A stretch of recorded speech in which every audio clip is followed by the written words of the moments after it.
Qarabağ Futbol Klubunun baş məşqçisi Qurban Qurbanov və komandanın üzvləri Qida Təhlükəsizliyi İnstitutunda olublar. Qida Təhlükəsizliyi Agentliyinin aparat rəhbəri Məmməd Rəhim Nəcəfov qonaqlara ölkəmizdə qida təhlükəsizliyinin təmin olunması istiqamətində həyata keçirilən tədbirlər barədə məlumat verib. Qeyd olunub ki, qida təhlükəsizliyi mədəniyyətinin formalaşdırılması, sağlam qidalanmanın təşviq edilməsi agentliyin əsas prioritet istiqamətlərindən biridir. İnstitutun idarə heyətinin sədri Əli Nəbiyev bildirib ki, Azərbaycanda sağlam həyat tərzinin təbliği istiqamətində genişmiqyaslı maarifləndirmə kampaniyaları həyata keçirilir. Həmin kampaniyalar çərçivəsində Qarabağ Futbol Klubunun futbolçuları da fəal iştirak edərək təşəbbüslərə dəstək göstərirlər. Qurban Qurbanov və komanda üzvləri İnstitutun Analitik Ekspertiza Mərkəzinin laboratoriyaları ilə tanış olub, burada aparılan analiz və tədqiqat prosesləri barədə məlumat əldə ediblər. Qurban Qurbanov vurğulayıb ki, idmanda uğurun əsas şərtlərindən biri xüsusilə futbolçular üçün sağlam və balanslı qidalanmadır. Onun sözlərinə görə rəhbərlik etdiyi komanda bu məsələyə daim xüsusi diqqət və məsuliyyətlə yanaşır.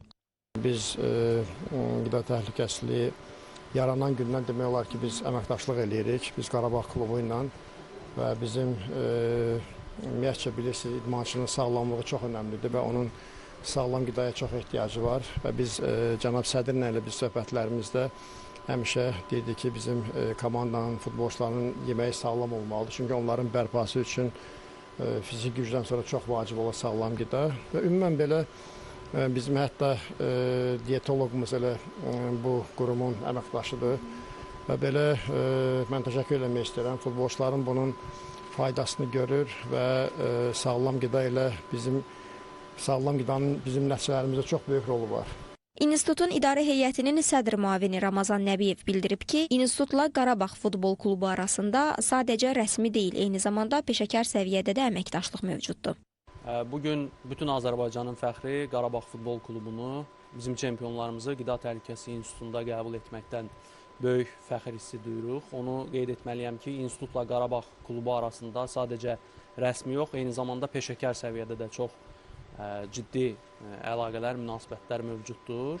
İnstitutun Elmi Araşdırmalar Mərkəzinin rəhbər vəzifəli şəxsi Qarabağ Futbol Klubunun həkim diyetoloqu, qidalanma mütəxəssisi kimi də fəaliyyət göstərir. Bu da o deməkdir ki, bizi, ölkəmizi beynəlxalq turnirlərdə ən yüksək səviyyədə təmsil edən futbolçularımızın qidalanması, qida rasionu məhz birbaşa İnstitutun elmi-texniki potensialı çərçivəsində həyata keçirilir. Mütəxəssisimiz vasitəsilə komandanın menyusu, qida rasionu, qidalanma rejimi idarə olunur və ən son elmi yeniliklərə əsasən və fərdi yanaşma prinsipi əsasında qidalanma proqramları tərtib olunur. Düşünürəm ki, İnstitutun sahib olduğu həm güclü mütəxəssis bazası, həm laboratoriya, elmi-texniki baza bizə bu işləri görməkdə kömək edir.